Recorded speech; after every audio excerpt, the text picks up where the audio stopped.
In my heart and mind, I always return to Atlantic Island Park.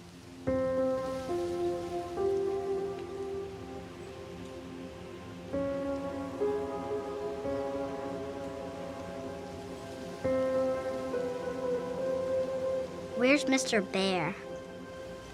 I haven't seen Mr. Bear, Callum.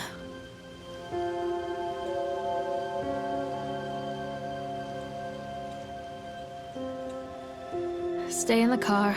I'll go and ask information.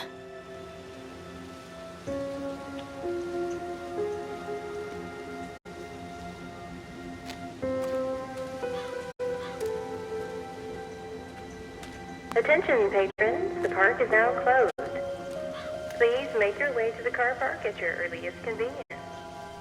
Employees, prepare the park for shutdown. Callum was born the day this place opened. This is his favorite place in the world.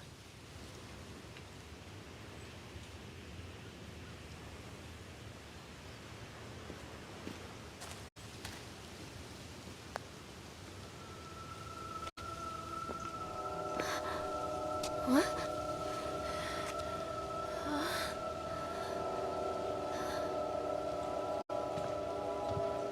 Hey, Lorraine. Lorraine! Don't blame yourself, Lorraine. People lose things all the time. Take a deep breath and think about the last place you saw your son's teddy bear. Hey, stop! I think your boy just ran into the park. I'll unlock the gates for you.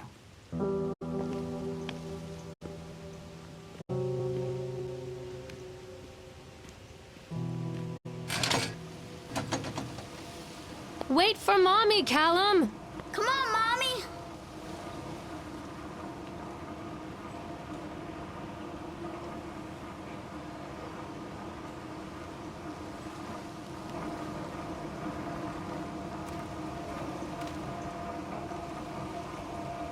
There's something special about the entrance to an amusement park.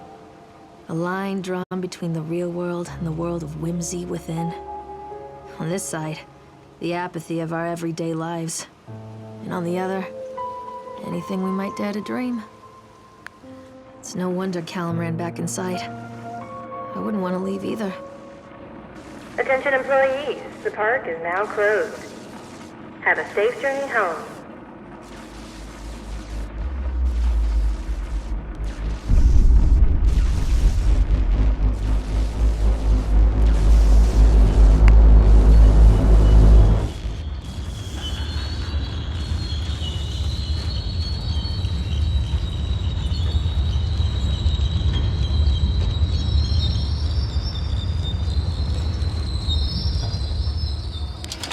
Oh God. The park. What happened here?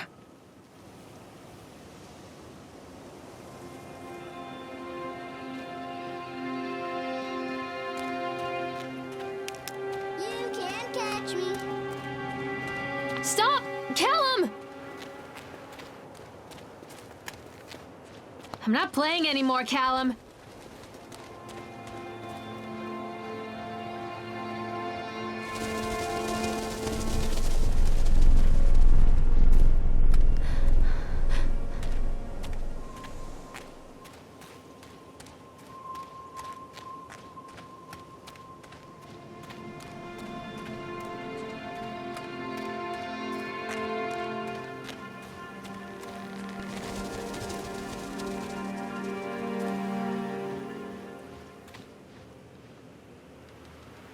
I think this belongs to Callum.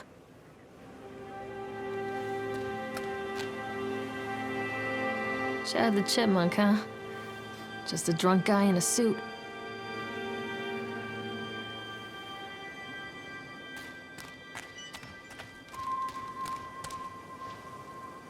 I wonder what this is.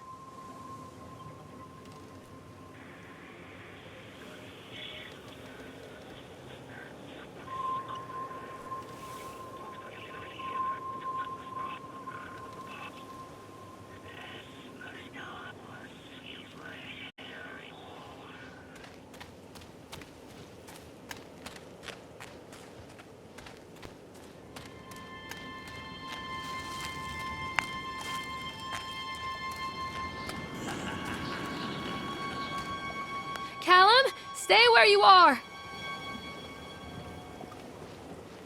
Come back.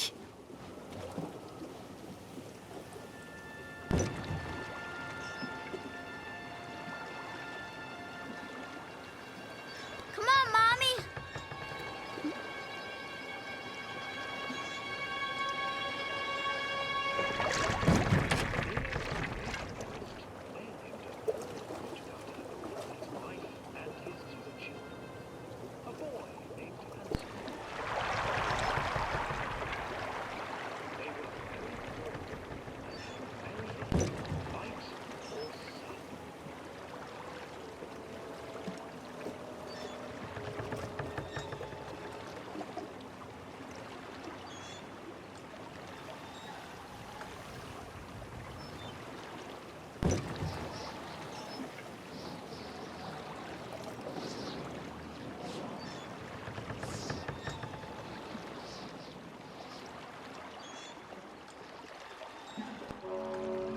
Near a great forest, there lived a poor woodcutter, his wife and his 2 children, a boy named Hansel and a girl named Gretel. They were very poor and had very little to bite or sup.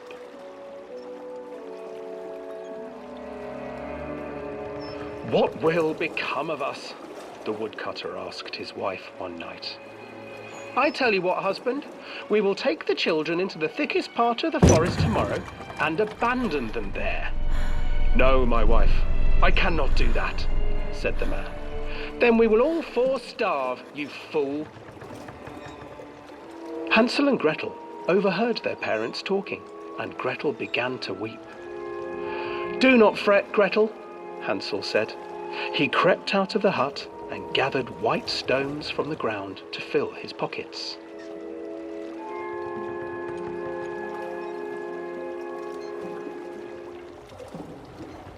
The next morning, the woodcutter leads the children into the forest. Before they leave, their mother gives them a slice of bread and warns them that they will get no more food that day. Clever Hansel leaves a trail of white stones behind them as they pass into the woods. When their father leaves them, the children wait a while, then follow the trail back to their parents' house.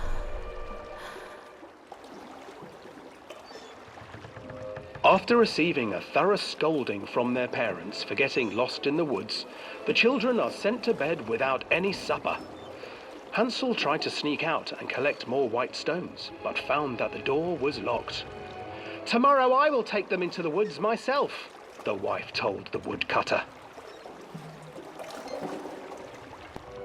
In the morning, their mother gave them a slice of bread and led them deep into the forest once again.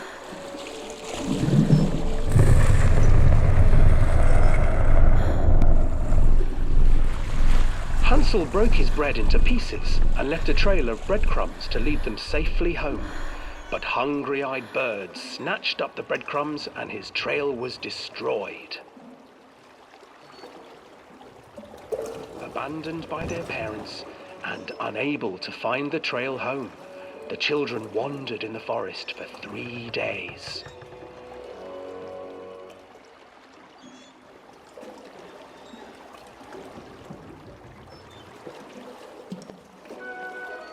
The children stumbled into a clearing with an exceedingly strange house.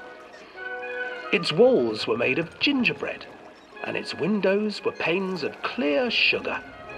Hansel, desperately hungry, ran forward and began to nibble on the walls.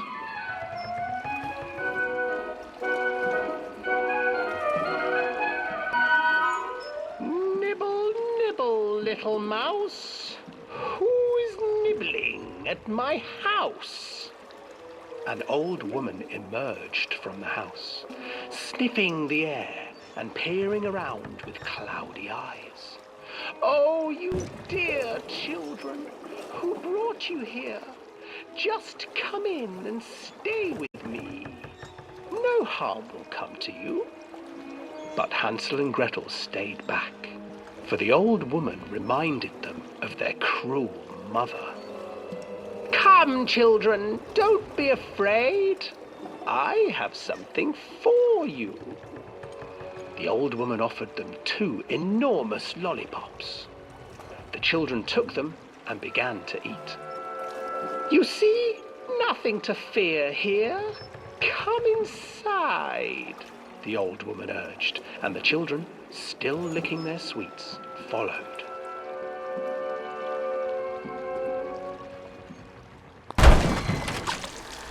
Once inside the house, the old woman changed. She stuffed Hansel into a cage and put Gretel to work, sweeping and cleaning her hut. Your brother will make a good mouthful, the old witch told Gretel. Once he is fattened up, I shall feast upon him.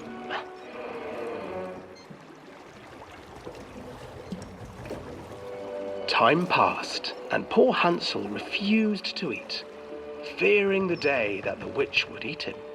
The witch, for her part, grew impatient. Alan, where did you go? Today I will cook and eat your brother, Gretel. Climb inside and light the oven. But Gretel pretended not to understand. I do not know how. Where is the opening? Fool, the old witch said. The opening is here. And she moved to show Gretel. Seizing her courage, brave Gretel gave the witch a shove, and the old crone tumbled forward into the oven. Gretel slid a large iron bolt over the door to the oven. Gretel freed her brother Hansel, and together they lit a fire beneath the oven. And though she screamed and begged, the children sat by the oven until her screams had stilled, and the witch was cooked. And then, because even children can't survive on sweets, they divided up the body of the old witch and ate her.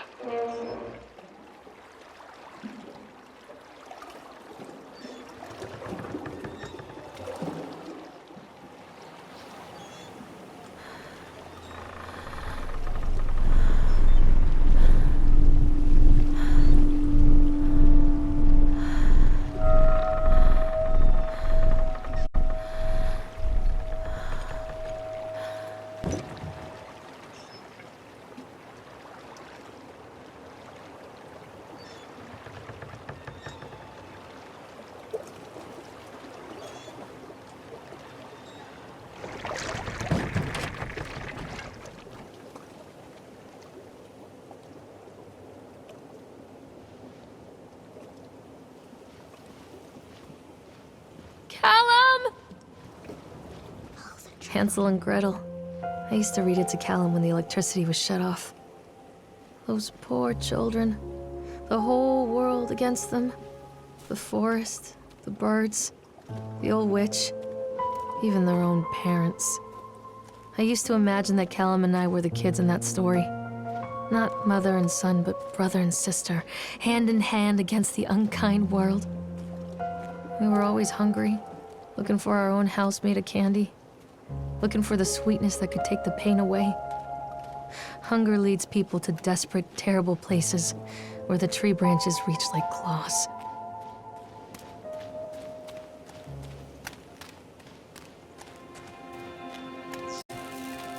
Another accident.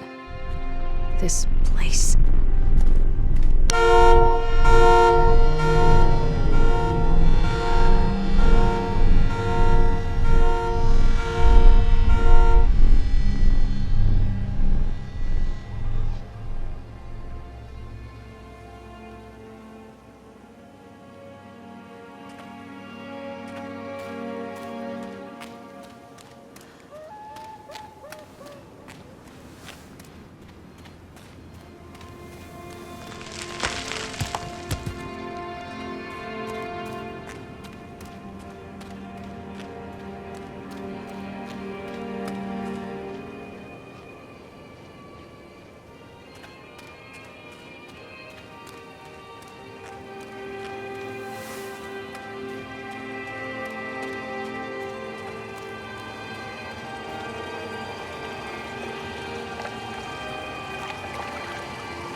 This old thing used to make the blood run to my head.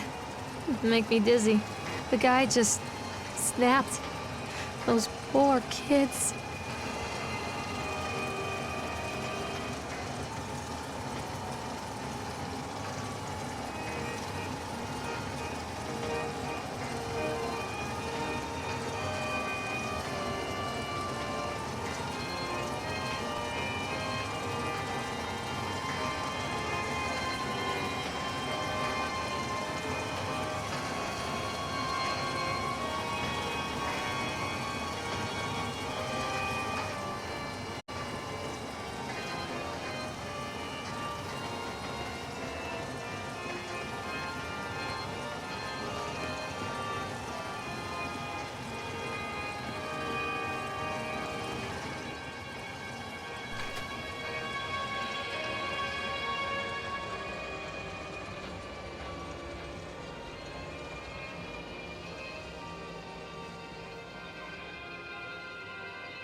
Oh, I remember this.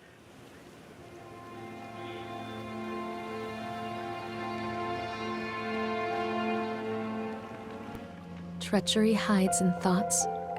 Treachery that lashes like a whip and scars our insides. The first time I saw Callum, my thoughts betrayed me. I looked down at this wrinkled, red, bawling thing and I thought, is that it? We build our world from expectations, and the world that I had built for Callum was no different. He was so real, so there, and so far from my expectations. They shattered, and as they fell in pieces, that one treacherous thought became a new foundation. All of the love that we shared, all of the warmth and goodness that followed, built on a single, traitorous thought.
Constant crashes and 80s music. I guess it floats someone's boat.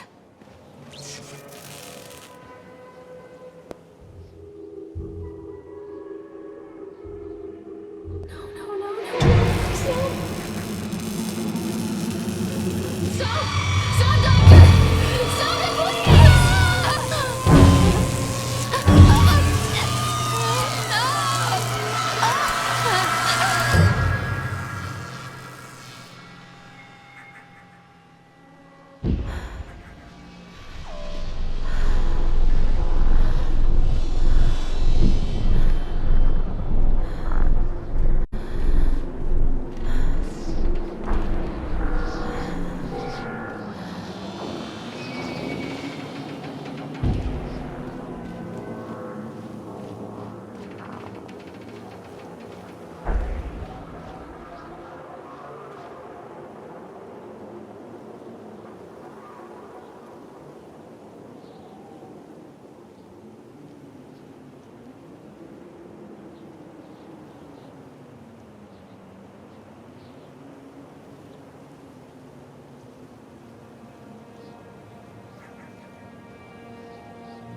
It's a matter of public record that I am a failure as a mother. Once, when Callum was very small, I left him asleep in the car while I ran an errand. Don't even remember what it was. When I came back, the sheriff was standing next to the car, watching my boy through the window. I didn't like what I saw in his eyes. Judgment. He wrote me the ticket without saying a word, just the scratch of his pen on the notepad. When he gave it to me, our eyes met. I know what you're going through. My daughter, Helen, she just gets some help. Help was a bolt of lightning. Help was 1,000 volts surging through my veins. Help is agony. I'd rather die. I wanted to scream. I'd rather you pulled your gun and shot me. But instead my mouth said, "Yes, Sheriff."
People come into your life for a reason.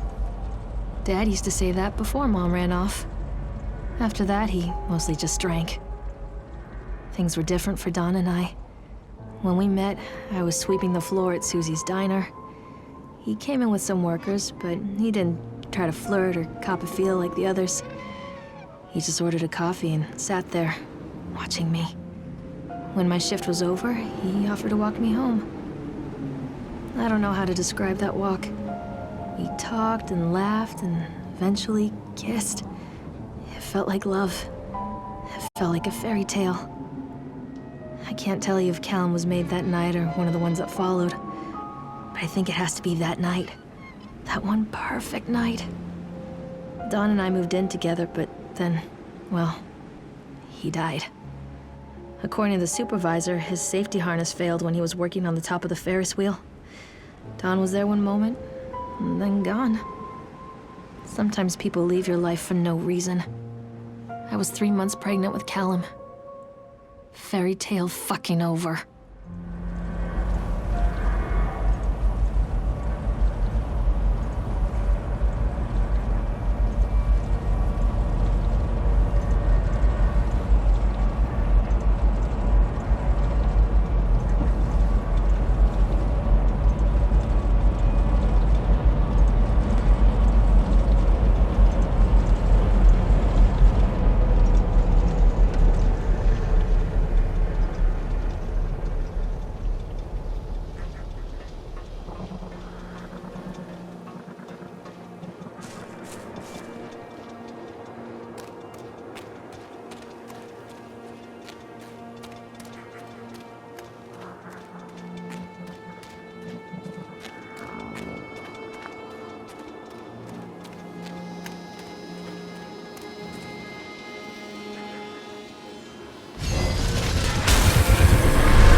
A lot of people idolize their children.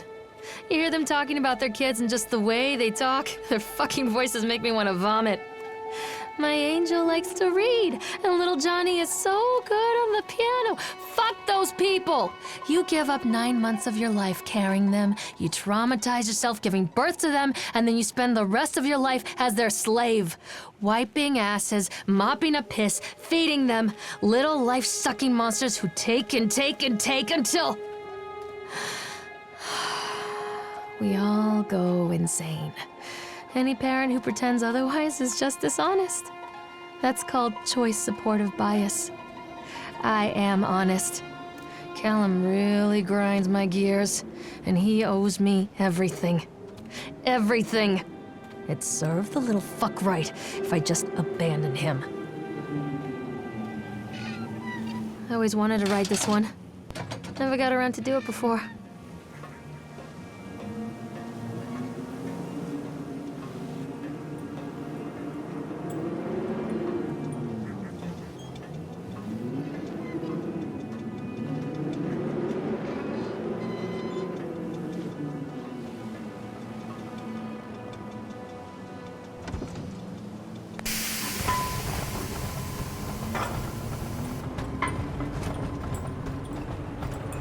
What do you want?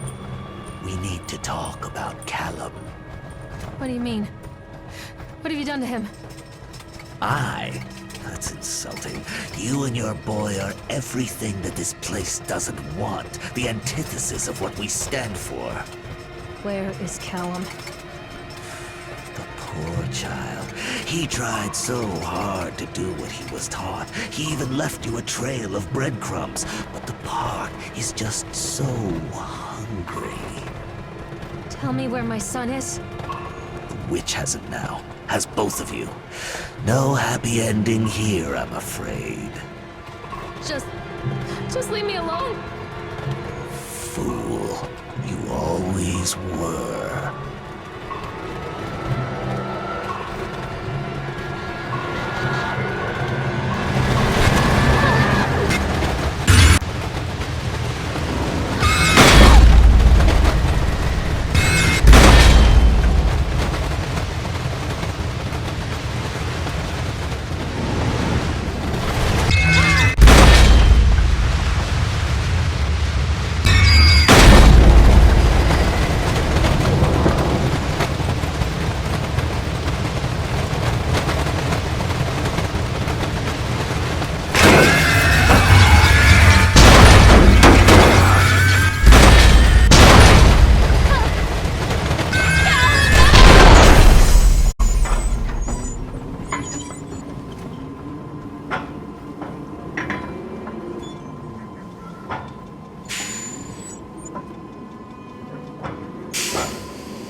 The witch awaits.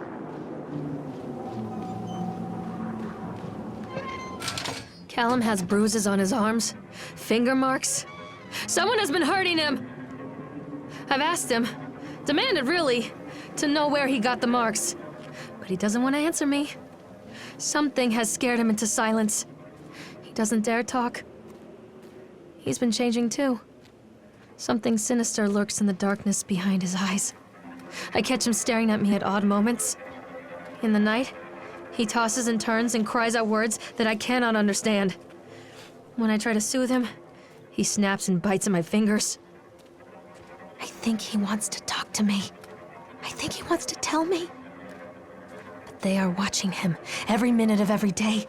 They are whispering to him in his sleep, changing him. They are taking my baby away from me. I can't save him. There will be pain. But I love him, and in the end, he will understand why. The whole town was shocked by that one. Never found out who did it.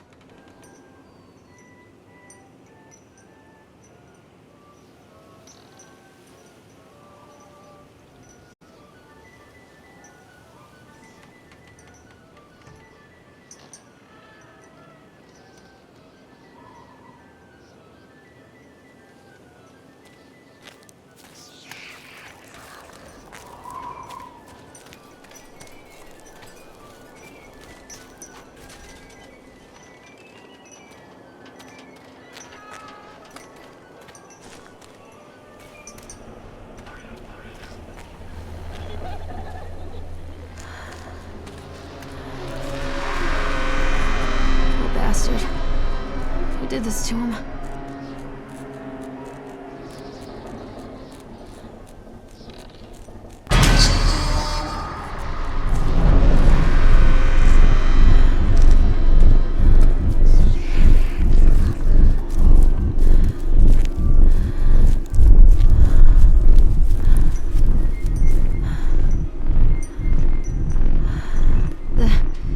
These are mine.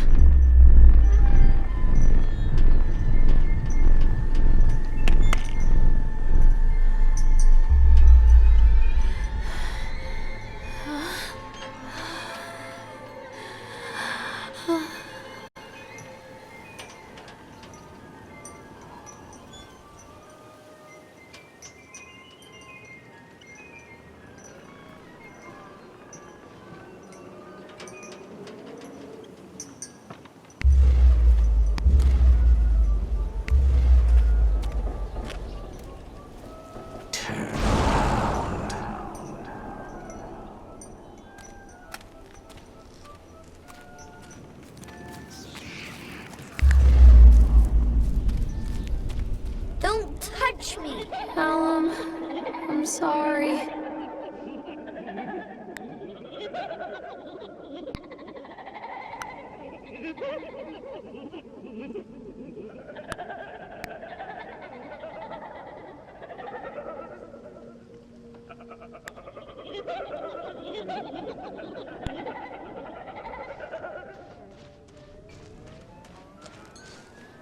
Callum, I'm sorry.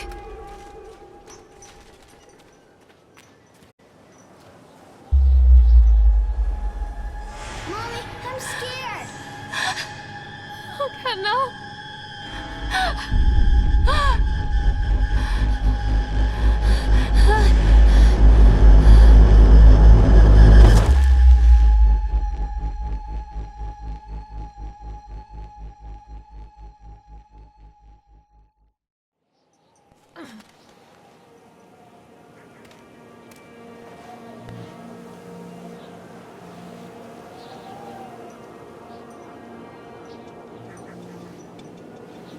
The park is a collage of contradictions all of its own. Millions of people die every year in car crashes, and the park has little cars designed specifically to simulate that action. Hear the children scream with joy. In the sideshow alley, you can walk away with 15 cents worth of mass-produced Chinese teddy bears while a grinning carny pockets your hard-earned $5. What secrets lie beneath the sullen waters of the lake? The tears of jilted lovers, the soiled condoms of illicit affairs, the clotted blood of the lonely suicide. And the face of the witch looms over it all. I've always despised her toothy grin and warty nose. I hate that sparkle in her weathered, watchful eyes. I think Callum is waiting for me. Inside.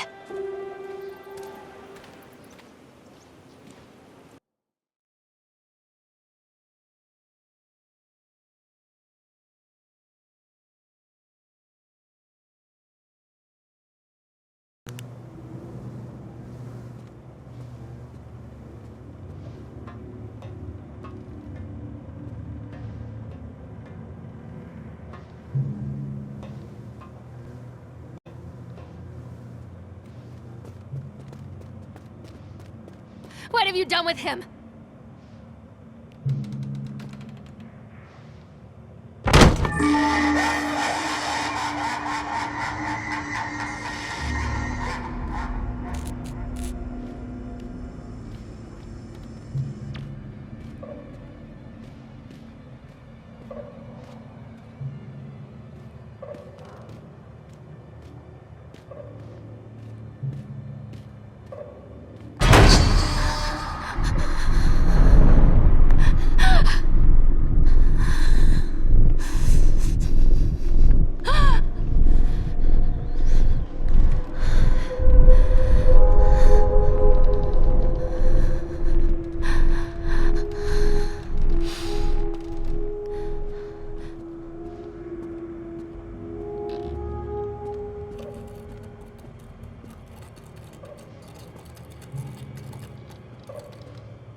After they let me out, they gave me Callum back and sent me home with a handful of breadcrumbs. Home, bittersweet home. I barely recognized it. Where there had been color and light, there were shadows and regrets. Where there had been warmth, there was a bone-deep coldness that never went away. I tried my hardest to keep the ghosts at bay. Don, watching from the dusty corners while I tried to teach his son to read. My father, coldly assessing me and finding me lacking. I devoted myself to Callum and did the things that they told me. It will get better, they said. Every day will be a little better than the last. I'm in the woods now, lost and afraid. Things never got any better.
Father, where is he?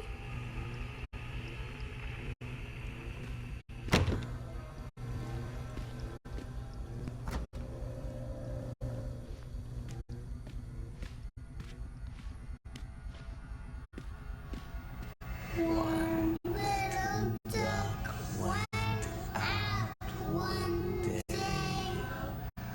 over the hills and far away. Mother duck said, quack, quack, quack, quack.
Mother duck said, quack, quack,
stories are told again and again, and from their shape we build our understanding of the world.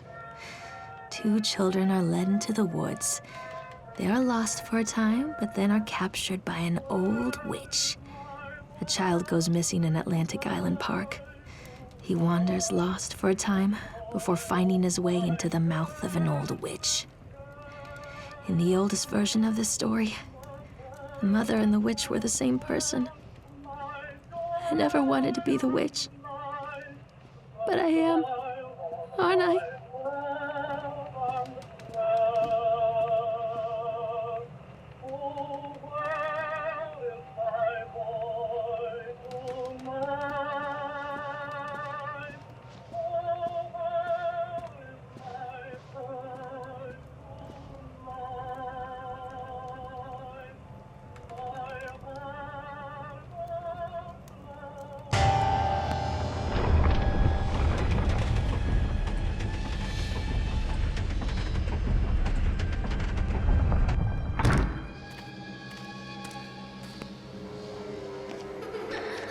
Callum? Callum?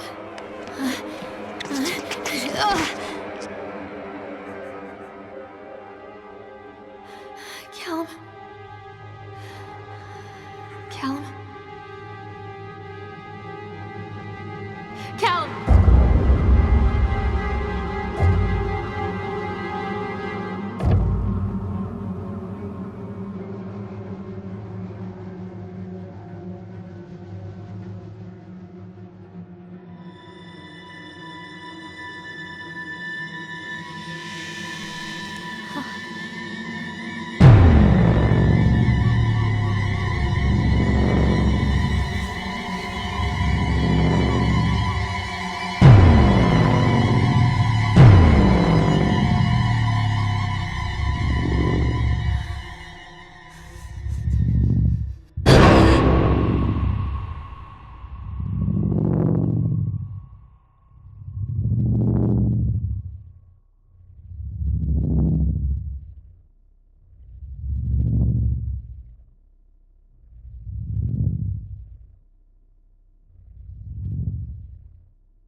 Hey, Lorraine.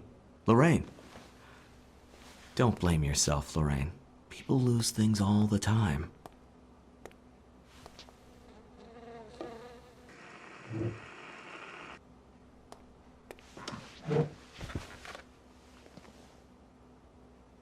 Take a deep breath and think about the last place you saw your son.